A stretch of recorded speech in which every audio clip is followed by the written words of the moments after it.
Donc, avec l'aide d'Akadosh Baruch Hu, on est au deuxième jour de notre étude sur le Chafetz Chaim.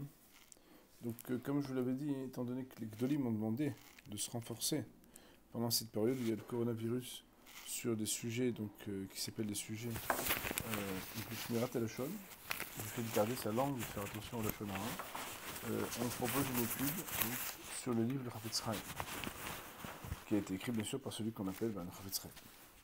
Et le texte nous dit, donc on est en bas de la page 4 que j'ai scanné, que je vous ai donné. Il est marqué Vekaasher mahpesa derachenu venachkora.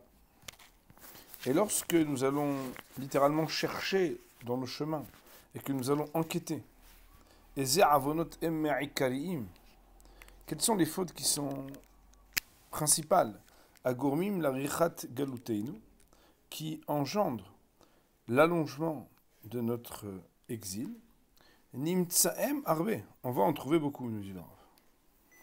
Ach het al-shon ou al-kulo. Cependant, la faute du langage est au-dessus de toutes les autres fautes.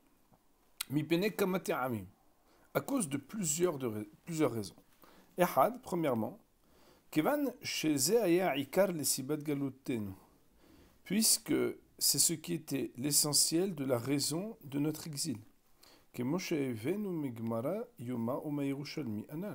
Comme nous l'avons rapporté plus haut de la Gemara du Talmud de Babylone de Yoma, à la page Tet Amud Bet, et du Talmud de Yerushalmi, qu'on a ramené plus haut.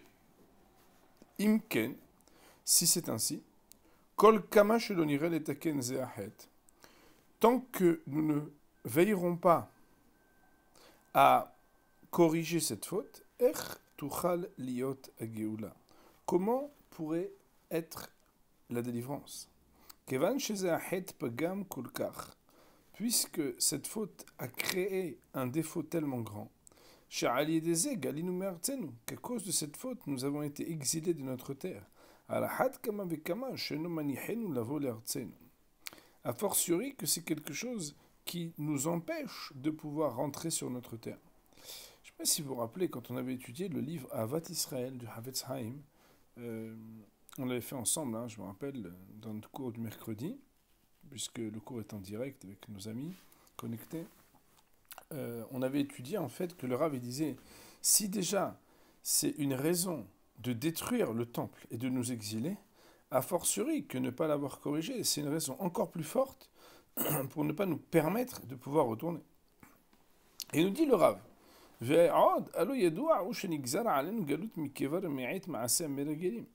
de plus, voilà qu'il est connu qu'il a déjà été décrété sur nous un exil depuis le temps qui était la faute des explorateurs, comme vous le savez. Comme c'est quelque chose qui est écrit dans le livre de Tehilim,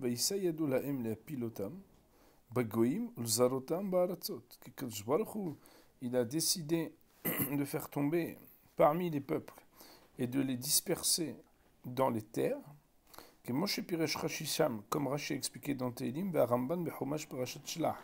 et le Ramban sur son commentaire dans le Chumash à la paracha de Shelach Lecha. Et voilà que la faute des Meragelim, des explorateurs, n'était autre que la faute du Lashon Hara. Ukemo deita, tournons la page. Ukemo deita, tournons la page. Ba'archin. Et comme c'est quelque chose qui est rapporté dans le traité de Archin, Imken, an-mukhrahim letaken et kodem ageula. C'est la raison pour laquelle il est contraint, et nous sommes obligés, mukhrahim, nous sommes contraints, de corriger cette faute avant que la Géoula n'arrive. Autrement dit, c'est impossible de pouvoir aborder la Géoula sans se poser la question de travailler sur le head sur la faute du Lashon Hara.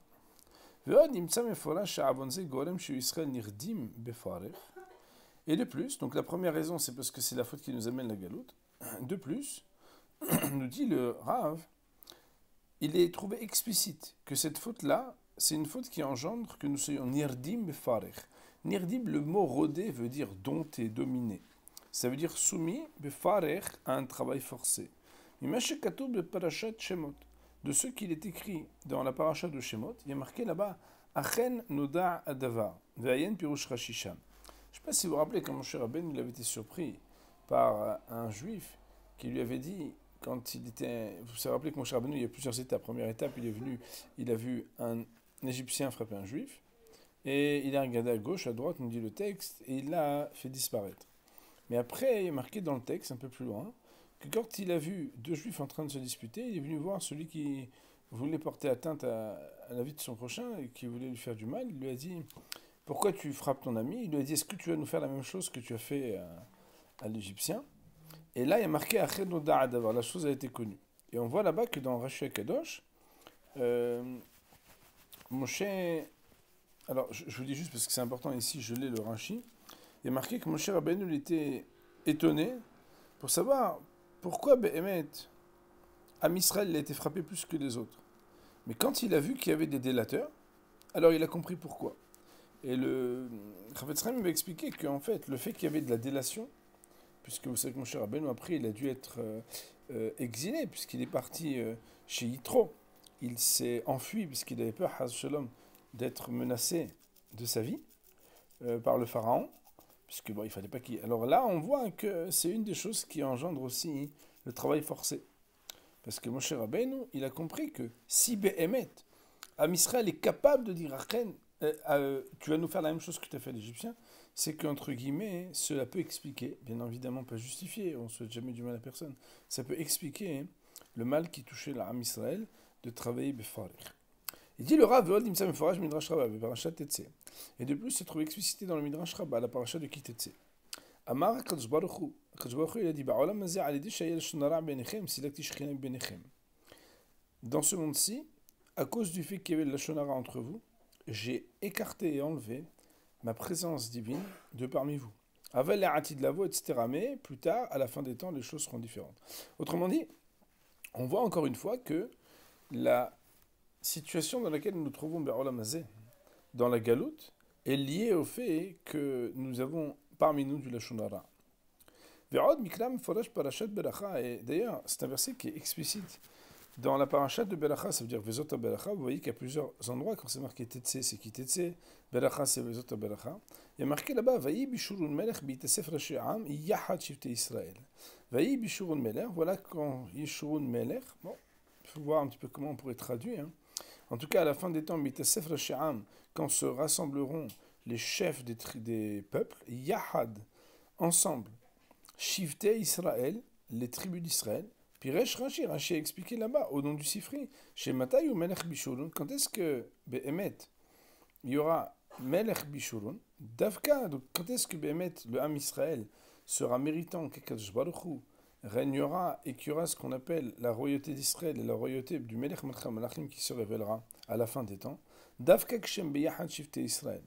Si Behemet, Akadosh Baruch Hu, on veut qu'il soit Bishurun Melech, c'est uniquement si on est Yahad Shifte Israël, Velo Agudot Agudot.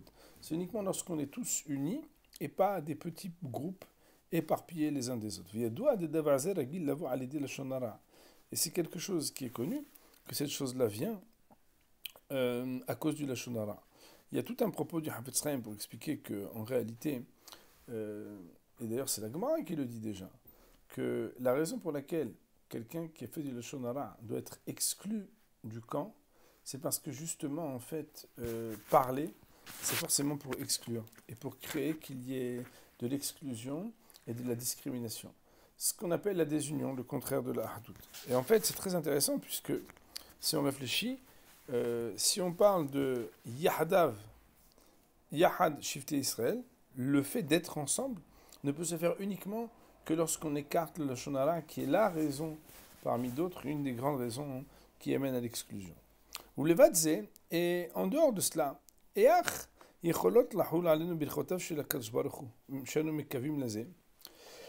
comment de toute façon est-ce que ce serait possible que puisse être effective sur nous les bénédictions auxquelles nous aspirons,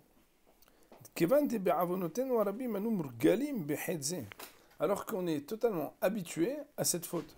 Ça veut dire que comment c'est possible qu'on a une faute comme le lashon hara qui est présente et qu'on attend quand même les brachot de Shem.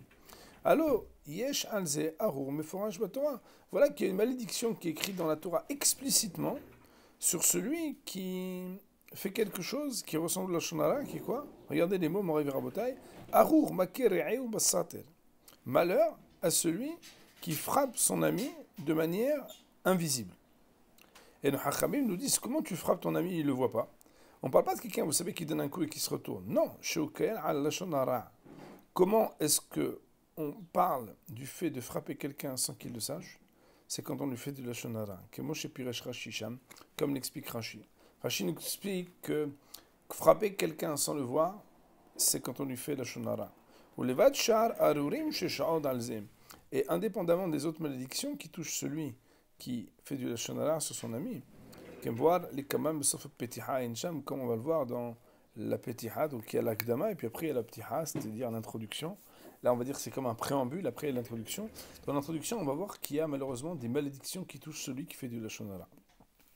Il dit le Rav, ou le Vadze, mais en dehors de ça, vous voyez qu'il a quand même amené plusieurs raisons, n'est-ce pas? On pourrait après les regarder, les compter. Le Vadze, allo yadoua ou migmara de archin, anal.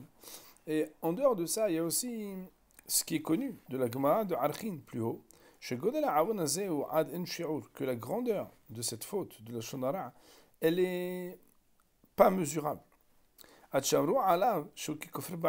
point que nos hachamim ont pu dire que c'est comme si quelqu'un qui fait du lashon hara était kofer ba'ikar, ça veut dire qu'il était hérétique au fondement de la Torah. Haz v'shalom, Dieu nous préserve.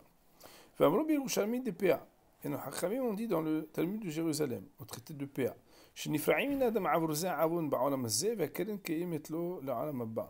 que cette faute-là, on réclame de l'homme d'être payé pour cette faute par des punitions dans ce monde-ci, et que le keren kayemet lo ba'olam haba.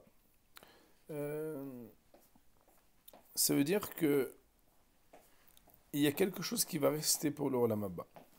Il faudra voir dans l'introduction ce qu'on amène donc, dans le livre qui s'appelle Shmirat HaLashon, puisque là en fait il y a un seul livre qui s'appelle Hafetz Haim, mais il y a un autre livre qui s'appelle Shmirat HaLashon, qui est un autre livre. Et ces livres-là, en fait, donc, dans son introduction sur Shmirat HaLashon, il nous dit le Rav, là-bas nous avons amené toutes les paroles des Hachamim et des Midrashim, Zohar HaKadosh HaNiskarim Be'inanze, qui mentionnent cette chose-là. Écoutez bien mon référent Botaï, ça fait trembler, pour pas dire ce qui est marqué après. Et celui qui approfondit et qui réfléchit sur celui-là véritablement bien, Tismar Sa'arot Rosho Migodel Avon. Ses cheveux vont littéralement s'hérisser à cause de la grandeur de la faute du lashon hara.